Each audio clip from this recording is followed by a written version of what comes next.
Further ways. What's the ruling on revenge? Allahu Akbar. There's nothing wrong with taking revenge. But sometimes it's best to forgive and to pardon.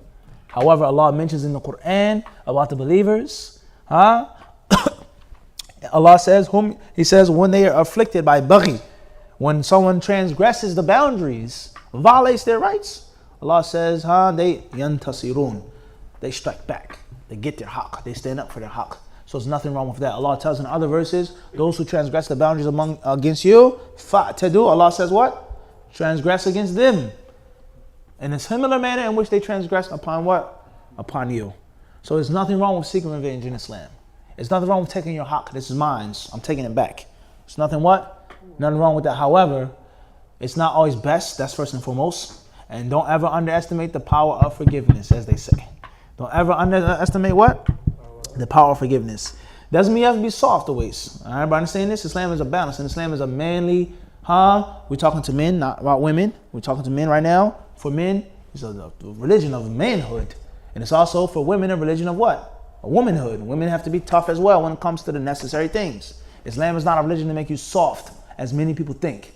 To be scared and meek and always in the corner on the defense. Oh no, don't hit me, no. La, abadan, abadan, abadan.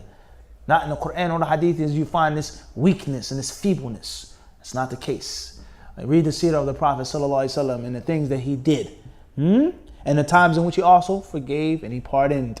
But he didn't forgive and he didn't pardon because of weakness. When he went to Mecca, Fatah Mecca, he let people go. He forgot certain debts, certain things, not because he needed them. Not because he was weak. He came back to Mecca as a conqueror. He left out of fear of his life, the life of his companions, and he came back as a conqueror. And he says, it's okay, don't worry. So it's a huge difference between you forgiving somebody because you're weak or you're scared.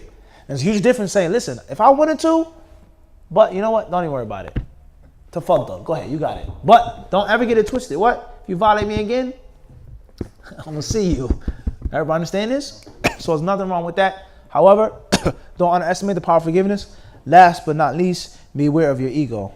Beware of the shaitan playing you through your ego, thinking that you're tough and this and that. And next thing you know, you can't even control it anymore.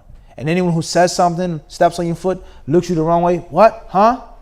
And that's a major, major trick of the shaitan. So the strong man is the one who controls himself. And he strikes when he what?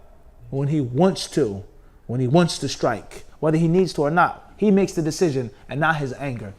He controls his toughness. The toughness does not what? Control him. And following ego will put you in all types of horrible places. وَلَا حَوْلَ وَلَا قُوَّةَ إِلَّا بِاللَّهِ وَاللَّهُ أَعْلَمُ.